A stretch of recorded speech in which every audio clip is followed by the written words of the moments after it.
बिस्मिल्लाहिर्रहमानिर्रहीम। अस्सलाम वालेकुम दोस्तों, मैं फ़हीम अब्बास आपको खुशामदीद कहता हूँ न्यूज़ कैफ़े में और उम्मीद करता हूँ कि आप सब खैरियत से हैं और आज के दिन का एक अच्छा सा आगाज़ भी कर चुके हैं। आज हमने अपने प्रोग्राम में जिस मौजू का इंतखाब किया है, आप यकीन मानिए हमारा बिल्कुल भी सुबह सुबह जो है एक ऐसे मौजू पे बात करने को दिल नहीं करता कि जिसकी वजह से किसी का भी दिल दुखे, मगर ऑनेस्टली जो वाकया ये कुछ दिन पहले हमने देखा है, हम उसके होते हुए किसी और टॉपिक पे बात कर नहीं सकते।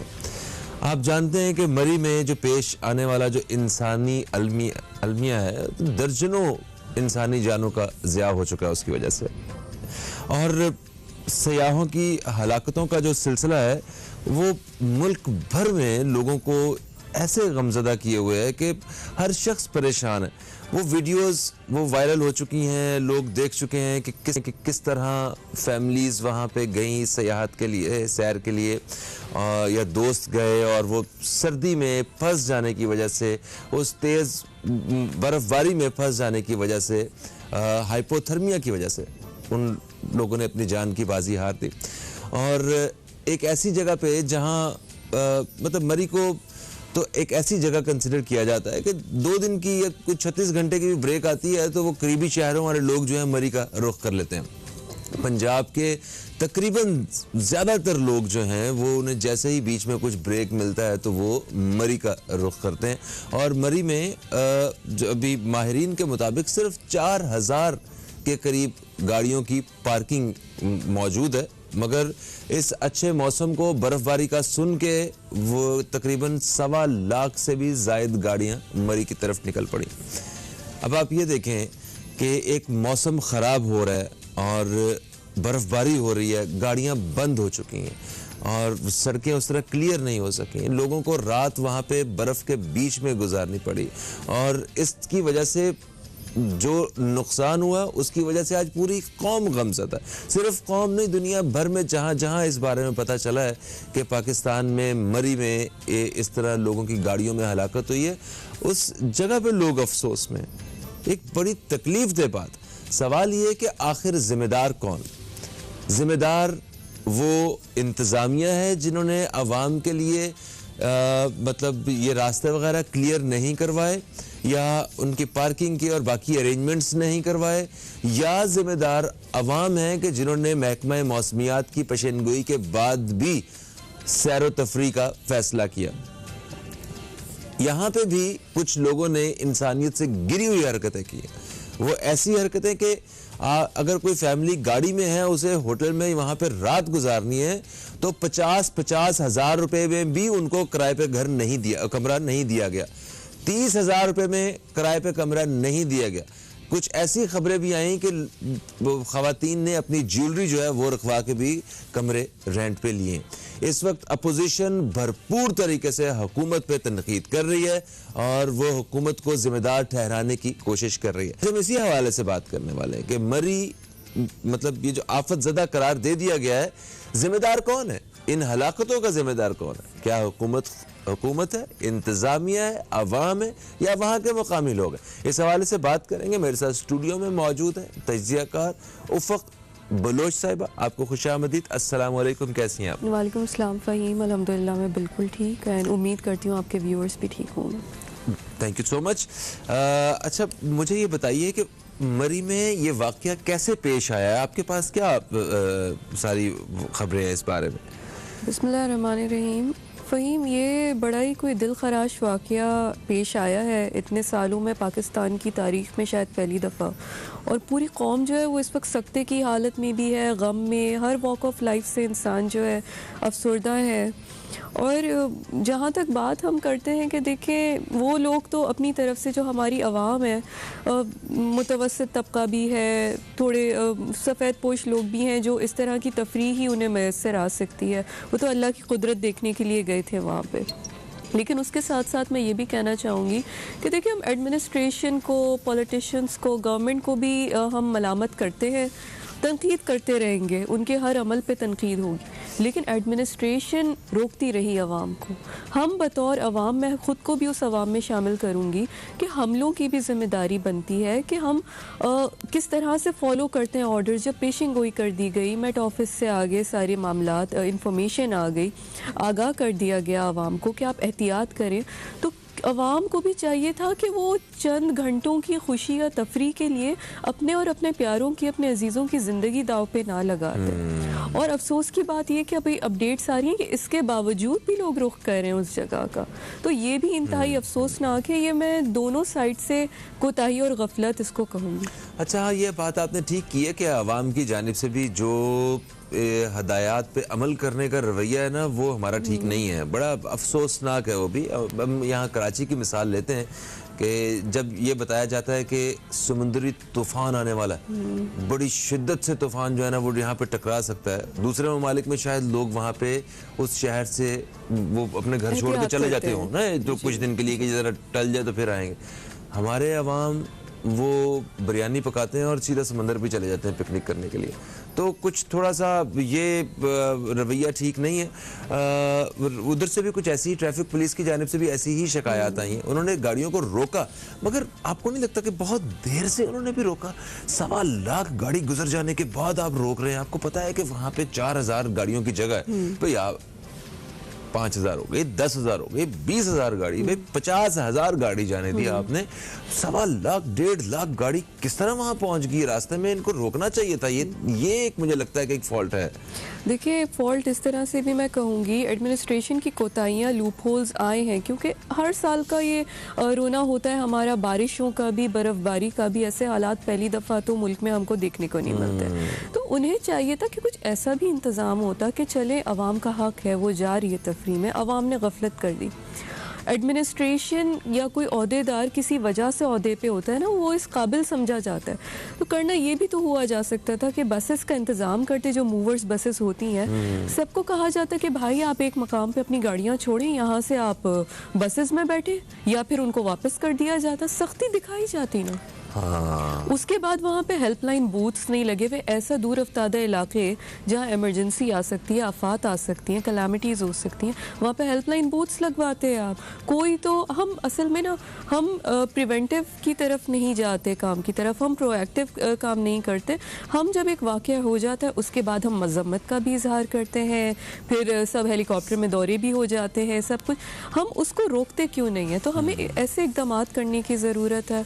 अच्छा, उसके अलावा मैं ये भी कहना चाहूँगी, बात कर रहा हूँ, वज़ीर आला पंजाब ने एक तवील 3 घंटे का फ़िज़ाई दौरा किया है उस सारी सिचुएशन का। तो ये इस तरह के फ़िज़ाई दौरे से भी कोई फ़र्क पड़ता है? देखिए, उन्होंने किया भी, खान साहब की, प्राइम मिनिस्टर की हिदायत पे ये सारे इकदामात हुए, उसके बाद सब प्रोएक्टिव हुए उसके बाद।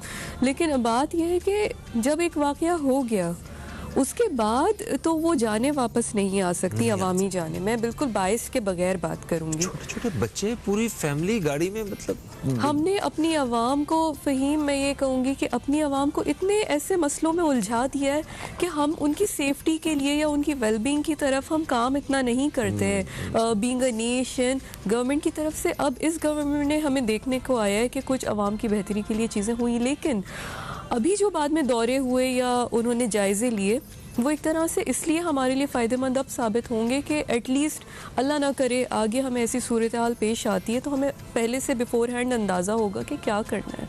अंदाज़ा तो खैर अब भी होना चाहिए था।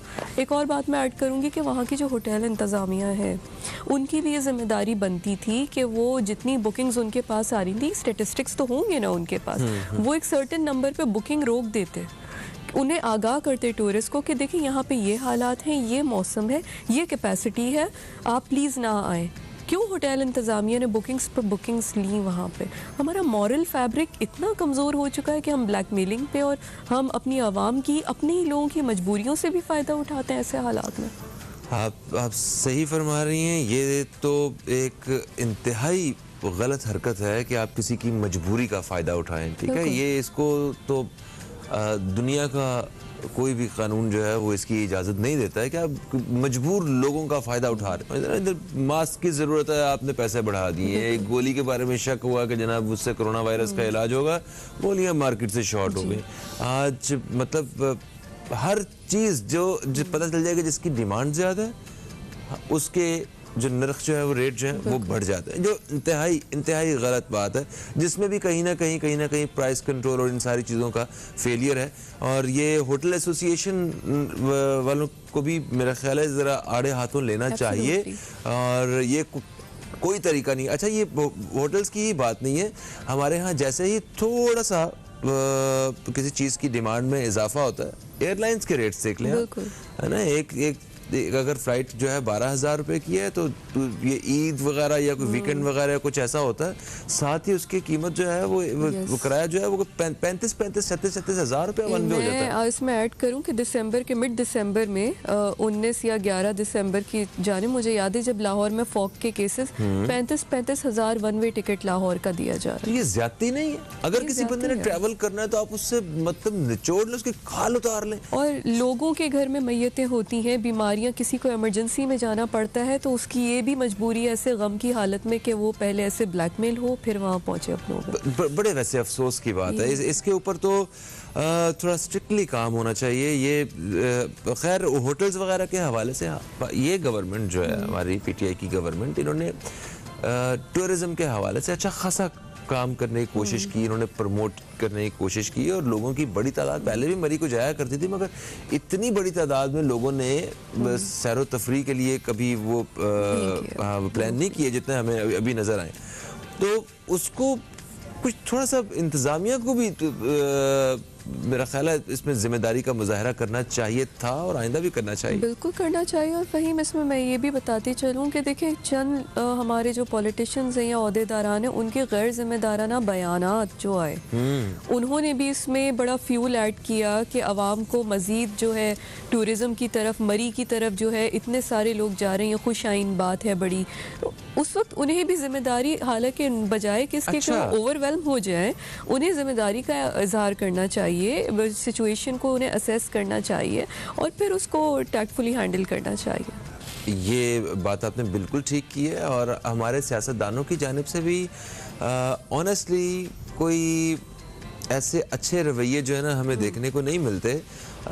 वो कोई भी गवर्नमेंट हो, ये हो पिछली गवर्नमेंट हो या जो आज इक़्तिदार में है, कल ये जब इक़्तिदार में नहीं थे तब भी अगर कहीं कुछ एक हादसा पेश आता है तो फौरी तौर पे वो पूरे के पूरा कसूर जो है ना उस मिनिस्ट्री को या उधर कहीं डालने की कोशिश कर रहे होते हैं कि इनको निकाल दें। इन्होंने भी इसी तरह एहतजाज किए, वो ट्रेन के जब हादसा हुआ पीटीआई ने किस तरह शदीद एहतजाज किए कि जनाब इनको ये निकाल देना चाहिए उसको। और मतलब अभी भी वो भी ये सारा कुछ जो है ना वो वज़ीर आला पे और वज़ीर आज़म पे अपोजिशन जो है ना वो डाल रही है। इस हवाले से बात करते हैं कि जो अपोजिशन का रवैया इसमें वो क्या है इस वक्त और क्या होना चाहिए, हुकूमत का क्या रवैया क्या होना चाहिए। एक वक्फा है छोटा सा, कहीं मत जाइए, अब तक देखते रहिए न्यूज़ कैफे, देखते रहिए।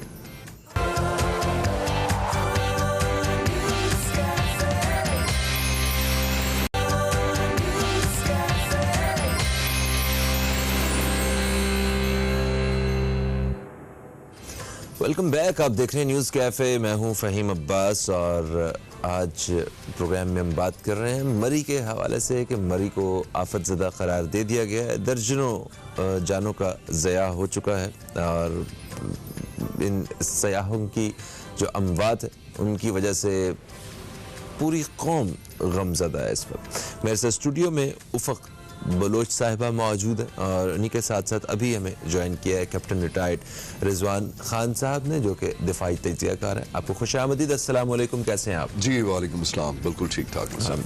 अच्छा कैप्टन साहब, ये बताइए कि ये जो वहाँ पे सयाहों की अमवात हुई हैं, जो गाड़ियों के अंदर बेचारे रात गुजारने के चक्कर में जान से हाथ धो बैठे हैं, कहा जा रहा है कि ये हाइपोथर्मिया की वजह से या सर्दी की जो शिद्दत है उसको बर्दाश्त ना करने की वजह से उनकी मौत हुई है। आप इसको किस तरह देखते हैं और किस तरह एक्सप्लेन करते हैं? जी बहुत शुक्रिया आपका। सबसे पहली बात तो ये है कि हमें जब हम हाइपोथर्मिया का जिक्र करते हैं तो सबसे पहले तो हमें हाइपोथर्मिया को समझने की ज़रूरत है। ठीक है ना, हाइपोथर्मिया एक ऐसी चीज़ होती है जब आप एक्सट्रीम कोल्ड वेदर के अंदर फंस जाते हैं और आप सर्दी से शिवर होकर यू डाइड आउट। ना, हाइपोथर्मिया होने से पहले आपको पल्मरी एडीमा होगा, आपके लंग्स के अंदर वाटर पड़ेगा और आप जो है वो एक्सट्रीम कोल्ड में 72 hours you take at least 72 hours to die down. अच्छा जी हाँ, एटलीस्ट 72 आवर्स। तो फिर ये हाइपोथर्मिया की वजह से नहीं? Not at all hypothermia. अच्छा, इसको समझने की ये जरूरत है। बेसिकली बहुत सारे लोग इस वक्त राय दे रहे हैं।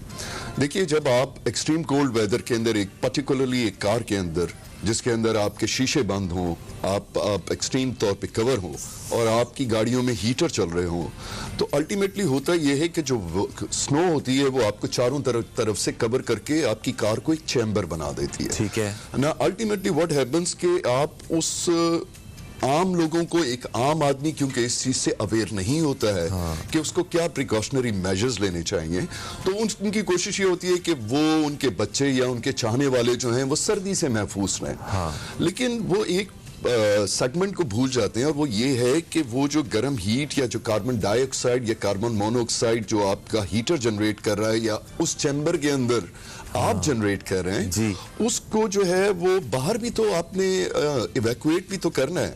तो नॉर्मली लोगों की जो डेथ होती है वो रिसेंटली अगर आप कैलिफोर्निया का इंसिडेंट देखें, वहाँ जो रिसर्च हुई, एक बहुत बड़ी तादाद में लोगों की डेथ हुई थी, उसमें लोगों ने फाइंड आउट किया कि कार्बन डाइऑक्साइड और कार्बन मोनोऑक्साइड जब एक चैम्बर में जमा कर दी जाए तो सडनली इंसान बेहोश हो जाते हैं। अच्छा। और ये मासूम बच्चों को और इन लोगों को ये अवेयरनेस नहीं थी, जिसकी वजह से इन लोगों की अमवात हुई और इंतहाई कीमती जाने, मासूम बच्चों की जाने जो हैं इसमें चली गई। तो मैं ये समझता हूँ कि वो तमाम लोग जो अभी भी जौक दर जौक मरी की तरफ या एक्सट्रीम कोल्ड वेदर्स की तरफ जा रहे हैं, उनको समझने की ज़रूरत है कि अगर वो कभी इस तरह के इन्वायरमेंट के अंदर वो ट्रैप हो जाएं तो उनका काम ये है कि वो डेफिनेटली इसका जो है ना वेंटिलेशन का सिस्टम जरूर, इसको एग्जॉस्ट को जरूर। मगर वो सर्दी की शिद्दत इतनी ज्यादा थी ना कि वो अच्छा, क्योंकि ये सारे लोग वो थे जो जिनका कोई बर्फानी इलाकों से कोई खास वास्ता नहीं था, है ना, मैदानी इलाकों से वो वहाँ पे जाके वो अल्लाह ताला की कुदरत देखने के लिए बच्चों के साथ, स्कूल के बच्चों को छुट्टियाँ थी, वो वहाँ पे वो पहुंचे हुए थे, फैमिलीज वगैरह जो। तो आप वैसे अगर हमारे नॉलेज में इजाफा करें तो ऐसे वर्स्ट सिनेरियो केस में अब क्या करना चाहिए? वो क्योंकि विंडो खोलना वो तो सर्दी को और दावत देना, और सर्दी से बचने के लिए तो सारा कुछ बंद करके बैठे हुए थे, वो जैकेट्स वगैरह लेके। तो ऐसी सूरत हाल में अगर एक सोल्जर को जो है वो फोर्सेस में क्या ट्रेनिंग मिलती है कि अगर शदीद सर्दी में उसको बाहर वक्त गुजारना हो या अपने आप को जिंदा रखना हो तो? जी देखिए, बेसिकली मैंने आपको जैसे अर्ज किया है कि जनरली आम पब्लिक को जो मैदानी इलाकों में होते हैं लोग, एक्साइटमेंट होके कि बर्फबारी है, अपने बच्चों को लेकर जा रहे हैं, एक इंटरटेनमेंट और एक्साइटमेंट का माहौल डेवलप कर हो जाता है। देखिए, समझना ये है, अवेयरनेस ये है इस प्रोग्राम के तवज्जुह से कि अगर आप एक्सट्रीम कोल्ड वेदर के अंदर ट्रैप हो जाएं तो उससे घबराइए मत। सर्दी तो है, अब आप ट्रैप हैं, एक पर्टिकुलर सिचुएशन है, आपको अपना वेंटिलेशन सिस्टम जो है ना उसको मेंटेन करना है। अच्छा, अगर आप अपना वेंटिलेशन सिस्टम मेंटेन नहीं करेंगे और आप एक चैम्बर में बंद हो जाएंगे तो अल्टीमेटली आप जो है वो बेहोश हो जाएंगे। ठीक है, पहली लड़ाई जो है वो ऑक्सीजन के लिए, ऑक्सीजन के, उसके बाद सर्दी वर्दी सारा चीजें बाद की बात है। क्योंकि हम अगर ऑक्सीजन नहीं लेंगे, अब ऑक्सीजन हमारी क्लोज हो जाएगी तो हम डाई डाउन हो जाएंगे। हम सियाचिन में थे, I've served in Siachen, even in the extreme cold condition where the temperature was more than -30 and -40 degrees in igloos or in the bunkers, उसमें हम क्या करते थे, शाम को जरूर स्टोव जलाते थे, लेकिन ये था कि रात को हमें उसको बंद करना पड़ता था। आप देखिए, इसकी एक और एग्जांपल, कोयटा में या कहीं भी आप बहुत सारे वाकयात हमारी नॉलेज में आते रहते हैं जिन इलाकों में एक्सट्रीम सर्दी है कि जनाब पूरा घर या फैमिली जो है वो उसकी डेथ होगी, सडन डेथ होगी। किस वजह से हो जाती है? क्योंकि वो गैस स्टोव चला के अपने घरों के तमाम खिड़की दरवाजे बंद कर देते हैं, लेकिन वो ये भूल जाते हैं कि वो जो गैस स्टोव है या वो जो हीटर है वो एक गैस भी जनरेट कर रहा है जिसको कार्बन मोनोऑक्साइड बोलते हैं, जो इंतहाई डेडली इन ह्यूमन जात के लिए। आप देखिए कोयटा में कितने वाकयात होते हैं, पेशावर में, गिलगित में, जहां अफराद घरों में अपने गैस स्टोव चलाते हैं और आफ्टरवर्ड्स एवरीथिंग इज पैक्ड, और वो एक टाइम आता है कि वो पूरा घर जो है वो ऑक्सीजन को ईट अप कर जाता है और गैस वो आपको खा जाता है। तो अपना वेंटिलेशन सिस्टम, चाहे आप घरों में हो, चाहे आप अपनी गाड़ी में हो, चाहे आप मरी जा रहे हैं, चाहे आप गिलगित में मौजूद हैं, इंतहाई एक्सट्रीम कोल्ड कंडीशंस में, उसमें आप थोड़ी देर के लिए, अगर 1 मिनट के लिए भी आप अपने शीशे, 1 सेकंड के लिए भी शीशों को खोलकर ऊपर बंद कर देंगे, तो वो जो आपका चैम्बर, जिस चैम्बर में आप ट्रैप हो गए हैं, जिसमें एक इंतहाई जहरीली गैस जनरेट हो रही है, जिसको ना आप देख सकते हैं, जिसको ना आप स्मेल कर सकते हैं, वो आपको खा जाएगी। ठीक है।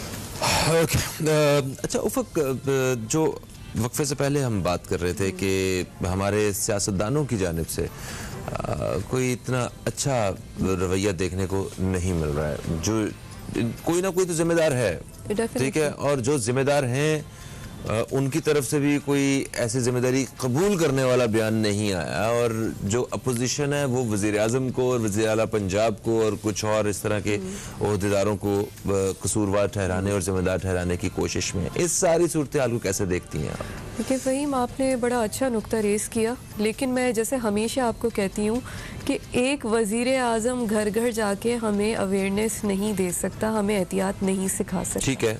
हमारे जो मिनिस्टर हैं शेख रशीद साहब, वो कहते रह गए, वो बयानात देते रह गए इस वाक़े से पहले भी, वो आवाम को मैसेजेस देते रह गए कि आप लोगों ने एहतियात करना है। लोगों ने क्या इतनी सस्ती जानें थी, हमारे बच्चों की भी, उनके अजीज़ों की भी, उन्होंने एहतियात नहीं किया और वो चल पड़े, और जैसा कैप्टन साहब ने फरमाया कि वो अभी भी वहीं रवा दवा हैं। तो ये तो हमारा वही एक, मैं फिर जिक्र करूँगी मॉरल फैब्रिक का, कि हम क्यों इतने जारहाना तरीके से जो है नहीं मानते। तूफ़ान, वही जैसे आपने जिक्र किया था, तूफ़ान आता है, हम लोग देखने पहुंच जाते हैं, फेज 8 की तरफ भी, दो दरिया पे लोग, फैमिलीज पहुंची हुई होती हैं। तो ये दोनों तरफ की कोताही फिर भी मैं कहूँगी कि एडमिनिस्ट्रेशन को सख्ती बरतनी चाहिए थी। कौन जा सकता था आगे अगर बैरियर्स लगा दिए जाते, अगर वो इकदामात कर दिए जाते। आवाम की तो चले थी कोताही, इस वाक़े ने हज़ारों सवाल खड़े कर दिए हैं।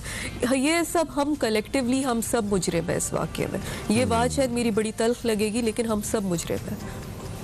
सर, आप इस हवाले से क्या ख्यालात रखते हैं? देखिए, ख्यालात इसके अंदर बड़े स्ट्रेट हैं कि ये रिस्पॉन्सिबिलिटी है सबसे पहले तो डिस्ट्रिक्ट एडमिनिस्ट्रेशन की, पहली बात, और डीजी मैट ने अपनी जिम्मेदारी पूरी की, उन्होंने एक्सट्रीम वेदर की पेशनगोई भी की। ठीक है। लेकिन डायलेमा ये है कि हमारे यहाँ जो प्रिकॉशनरी इकदामात के लिए वार्निंग्स जारी की जा रही होती हैं, उसको ना सिर्फ हमारी इंतज़ामिया बिलखुसूस और हमारी अवाम बिलअमूम बिल्कुल उसको सीरियस लेने की आदी नहीं है। बहसत कौम हम बड़ी एक्साइटेड किस्म की कौम है, हम हर उस चीज़ को जहाँ एक्सट्रीम चीज़ें हो रही हैं, तूफान आ रहा है तो हम देखने जा रहे हैं, कहीं बम फट जाता है, दुनिया में लोग जो हैं उस दूसरी तरफ को जा रहे होते हैं, हमारी जो कौम है ना वो जहाँ बम फटा होता है उस तरफ भागने की कोशिश कर रही होती है कि हम देखें यहाँ हुआ क्या है। जहाँ बहुत आग लग जाती है वहाँ अदाकार भी सेल्फी लेना शुरू होते हैं, वहाँ भी हम लोग सेल्फियाँ ले रहे होते हैं। आप देखिए ना, हमारे यहाँ प्रॉब्लम्स होती हैं, एक्सीडेंट होते हैं, वहाँ लोग जो हैं वो एक जंबल अप होने की कोशिश करते हैं। अच्छा देखिए, बर्फबारी एक ऐसी चीज़ है कि जो मरी के सराउंडिंग के जितने एरियाज हैं, बिलखुसूस कराची, और अब तो टूरिज्म जिस तरीके से पाकिस्तान में फ्लोट हो रहा है, तो लोगों के लिए सबसे सस्ती और सबसे अवेलेबल जगह मरी ही है, और फौरी आप पहुंच जाते हैं, 1.5 घंटे 2 घंटे में इस्लामाबाद से पहुंच। आप पिंडी आए और पिंडी से वहां से आप एक गाड़ी लें और आप बहुत इजीली जो है ना अपने बच्चों को, एक जो एवरेज हमारा सिटीजन है उसके लिए एंटरटेनमेंट के लिए एक अफोर्डेबल प्लेस है ना। हुआ ये कि जैसे जैसे टूरिज्म बढ़ा है, आप हैरान होंगे कि मैं स्टैटिस्टिक्स देख रहा था कि more than 100,000 plus vehicle are still on the way, not only on highway. लेकिन अगर मेरे लिए बड़ा सरप्राइज था कि इतनी अमवात होने के बावजूद मरी टूल प्लाजा के ऊपर लोगों की लड़ाइयां हो रही हैं एडमिनिस्ट्रेशन के साथ कि नहीं नहीं रास्ते खुल गए हैं, जो डेथ हुई हैं वो तो हुई हैं, सानू जान दो, हमें जाने दें जी। हम तो अपने बच्चों के साथ जो है ना वो सक्कर से आए या झेलम से आए या लाहौर से आए या मैं तो जी कराची से आया हूँ या आप तो हमारा प्रोग्राम कर रहे हैं। हमारी आवाम को ये समझना होगा कि जो वार्निंग्स होती हैं वो एक पर्टिकुलर इंतजामिया और पर्टिकुलर इदारों का एक एक्सपीरियंस होता है जिसको वो इन्फॉर्म कर रहे होते हैं लोगों को कि खुदा के लिए इसको समझिए। अगर आप उन इकदामात को नहीं समझेंगे तो फिर इस तरह के हादसात होंगे। और दूसरी चीज ये है कि हमारी जो जनरल अवाम है उनको बिल्कुल भी अवेयरनेस नहीं है प्रिकॉशनरी मेजर्स की। प्रिकॉशनरी मेजर अगर एक्सट्रीम, अगर आप फ्लड में फंस जाते हैं, बारिश में फंस जाते हैं, तो ऐसा कोई सिस्टम नहीं है, neither from the administration side और neither from our media channels as well, कि जो लोगों को अवेयरनेस दे कोई ऐसा प्रोग्राम नहीं। सर हम एक वक्फे की तरफ बढ़ रहे हैं, वक्फे से वापस आते हैं तो मैं चाहूंगा कि ये वर्स्ट सिनेरियो केस में हमें एक्सट्रीम वेदर में अगर बचने के लिए हमें जो है वो क्या करना चाहिए, इस हवाले से ज़रा गाइड करिएगा कि तेज़ तरीन बारिशों में, सैलाब में, रेगिस्तान में फंस जाने या कहीं पहाड़ी इलाके में या ऐसी जगह जहाँ किस समत का तयन न कर सकें आप या खाने को कुछ ना हो, वहाँ पे कैसे सरवाइव करना है, इस हवाले से बात करेंगे। और इस वाक़े को हमारी आवाम ने और हमारे जितने जो ओहदेदार हैं उन्होंने कितना संजीदा लिया है, आइंदा इससे क्या नताइज सामने आएंगे, इस बारे में हम ज़रूर बात करेंगे। थोड़ा सा वक्फा है, कहीं मत जाइए, न्यूज़ कैफ़े देखते रहिए, अब तक देखते रहिए।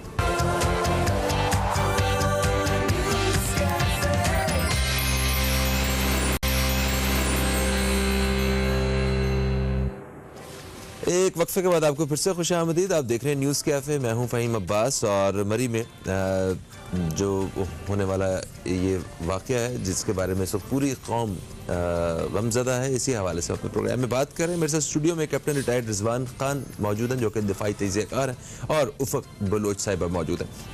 अच्छा उफ़क़, मुझे ये बताइए कि ये जो हादसा हुआ है, ये जो वाक़या हुआ है, इसके बाद कुछ अवाम में हदायत पे अमल करने के हवाले से कुछ संजीदगी देखने को आएगी या जितने ओहदेदार हैं उनमें कुछ अमली तौर पे चीज़ों को बेहतर करने में कुछ हमें रिजल्ट नताइज नज़र आएंगे? आप क्या समझती हैं? देखिए फ़हीम, जैसा अभी हम ब्रेक में भी हम जिक्र कर रहे थे, हमारी आपस में बातचीत जो थोड़ी बहुत चली वो यही है कि देखिए जो फ्लोट होती है इंफॉर्मेशन वो इदारों के अंदर ही हो जाती है। जो हम प्रिवेंटिव मेजर्स लेते हैं या जो आगही आवाम तक पहुंचनी चाहिए, जो इंफॉर्मेशन वो होती ही आवाम के लिए, वो मिनिस्ट्रीज़ और इदारों के दरमियान ही रह जाती है, वो आवाम तक सही तरीके से पहुंचाई नहीं जाती है।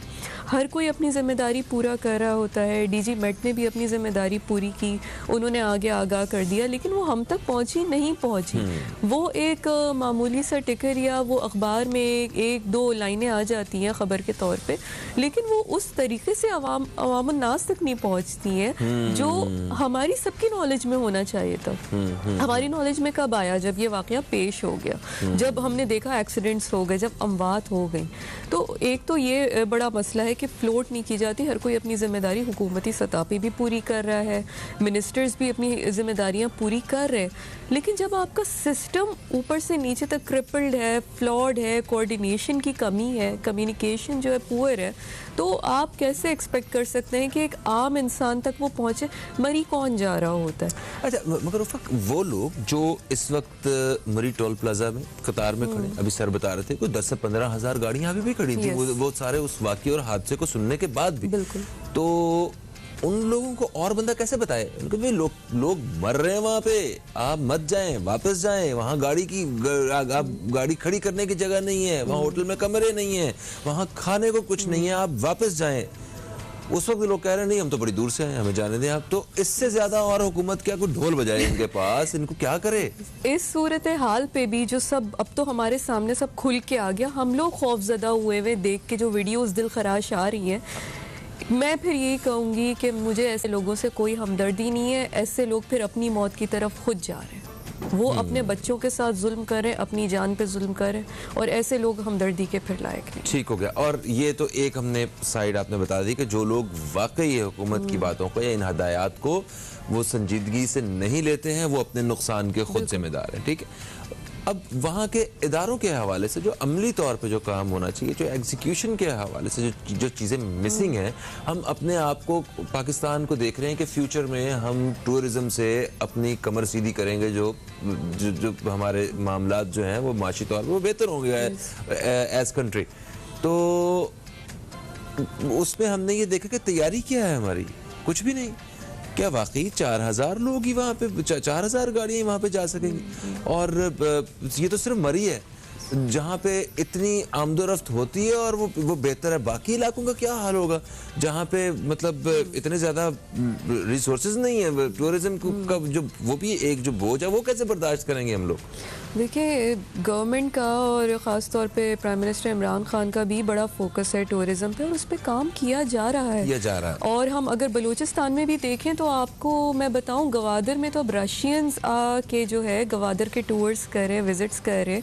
बलूचिस्तान अभी हम लोग रिसेंटली देख कर आए, तो हम लोग चमन तक चले गए। वो माशाल्लाह वो जो जगहें अभी डेवलप हो रही हैं, बॉर्डर्स खोल दिए गए, तो टूरिज़्म पे तो काम हो रहा है, वो हमें नजर बलूचिस्तान में जाया जा सकता है? बिल्कुल जाया जा सकता है। यस, आप अपनी फैमिली के साथ जा सकते हैं। और इसमें मैं कहूँगी जो ये अभी मरी में भी सानिया पेश आया है, एंड जहाँ तक टूरिज्म की भी बात है, इसमें हमारी पाक अफवाज का बड़ा किरदार है, नो डाउट अहम किरदार है। अभी भी आप देखें, आपने इससे जिक्र किया, ये देखिए डिस्ट्रिक्ट इंतज़ामिया भी इसमें शामिल है, इसमें हर किसी की जिम्मेदारी शामिल है कि अब क्या मेजर्स लिए जा रहे हैं। अब हमें कौन नज़र आ रहा है ग्राउंड पे उतरा हुआ? पाक अफवाज दिन रात जो काम कर रहे हैं। हमारे अफसोस की बात, हमारा रोना यही है कि कराची में बारिश का पानी जमा हो जाए तो जी गटर खोलने के लिए भी पाक अफवाज आ रही है।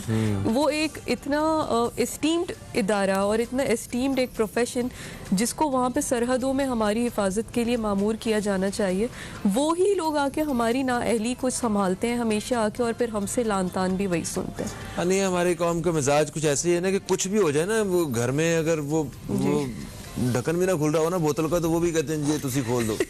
तो ये फिर 80% बजट का भी इल्जाम उन्हीं पे लगता है। जी जी जी जी जी।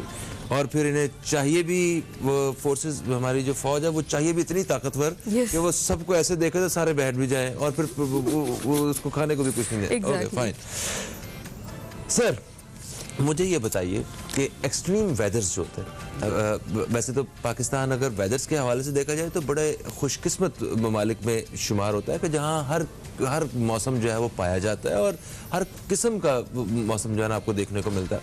तो एक्सट्रीम वेदर्स में मतलब लोग जो हैं वो पिकनिक भी करना चाहते हैं, वो अल्लाह ताला की कुदरत भी होती है, देखना भी चाहते हैं। तो जैसे शदीद बारिशों की वजह से या रेगिस्तान में या पहाड़ी इलाकों पे सैलाब के दिनों में भी हमें अगर मुश्किल में फंस जाए तो कैसे अपने आप को जो है वो बचाना चाहिए? बहुत शुक्रिया वंस अगेन। देखिए, ये समझने की ज़रूरत ये है कि ये जो इस तरह की कोई नागहानी आफत होती है उसमें दो चीज़ें बड़ा वाइटल रोल अदा करती हैं।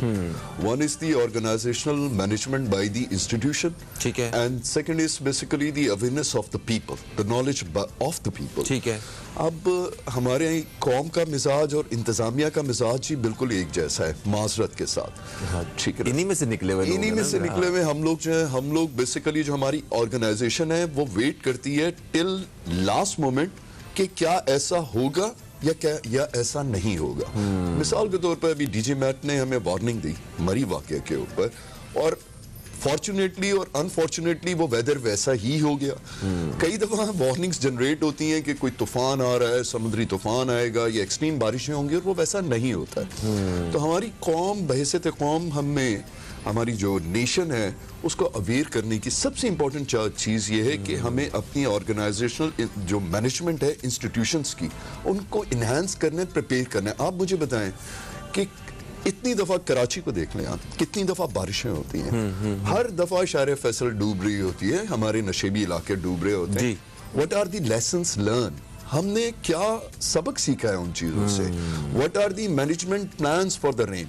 मैनेजमेंट प्लान्स नहीं है आपके पास, आपके इदारे जरूर हैं, लेकिन वो ऑर्गेनाइजेशनल मैनेजमेंट जिसे कहते हैं ना एक्सट्रीम वेदर्स के अंदर, उसके लिए उनके पास कोई कंटीजेंसी प्लान्स नहीं होते हैं, और वो टाइमली और ज़रूरत के मुताबिक जो है टाइमली या नीड के ऊपर जो है वो अपने इकदामात कर रहे होते हैं कि जनाब इधर जो पंप लगा दो तो पानी को इधर फेंक दो, इधर जो है वो कर दें।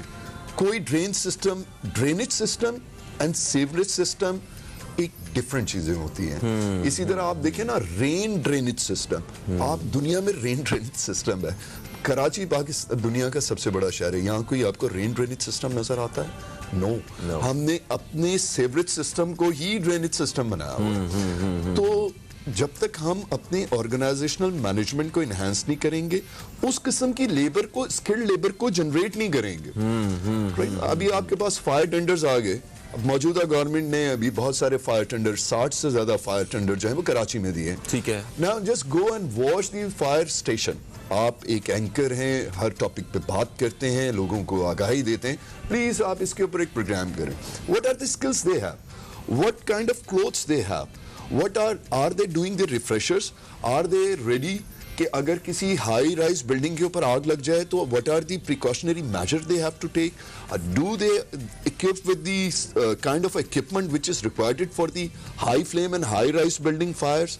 तो ये वो चीजें होती हैं जो एक विजनरी लीडरशिप ऑर्गेनाइजेशनल मैनेजमेंट में बैठकर ये काम कर रही है। बिल्कुल सही कह रहे हैं आप, और फिर भी हम अच्छा गुमान करते हैं कि आइंदा आने वाले वक्त में चीज़ें जो हैं वो बेहतरी की जानिब आएंगी। और आपने ये आग बुझाने वाले महकमे के हवाले से बड़ी अच्छी बात की है। हमारे यहाँ पे अभी तो फिर भी कुछ ना कुछ इक्विपमेंट में, कुछ चीज़ों में इजाफा हुआ है। कुछ अर्सा पहले तक तो ऐसी सूरत हाल थी कि फायर ब्रिगेड की गाड़ियाँ ज़रूर खड़ी हैं वहाँ पे, पानी नहीं है उनके अंदर, क्योंकि पानी तो टैंकर से आना है। और जिन मुलाजिम जो बेचारे, ये असल हीरोज ये हैं हमारे, जो जल गए आपकी मदद करते हुए, आपको बचाते हुए, उन बेचारों के इलाज पे इलाज को कोई नहीं देख सका, वो अपनी मदद आपके तहत बेचारे गुजारा करते रहे। थैंक यू सो मच, आप तशरीफ लाए। दोस्तों प्रोग्राम का वक्त जो अपने ख़त्म की तरफ आ गया है। चाहते थे इस हवाले से मैं सिर्फ यही कहूँगा कि जो मुतासरीन है, जो वारिसीन है, जिन लोगों के लिए अमदाद का ऐलान किया गया है, वो मदद जो है वो वक्त पे वो हो जाए, क्योंकि माजी में इस तरह के चेक्स सिर्फ दिखाने के होते हैं और बाद में लोगों तक जो है उनकी मदद भी नहीं उन्हें पहुंच पाती है। दुआ करते हैं कि आइंदा अल्लाह ताला हमें ऐसे किसी वाक़ये से और ऐसी आफत से हमें महफूज रखे। फ़हीम अब्बास को, न्यूज़ कैफ़े की टीम को दें इजाज़त। आपसे इंशाअल्लाह कल फिर मुलाकात होगी। कल तक के लिए खुदा हाफ़िज़। पाकिस्तान जिंदाबाद।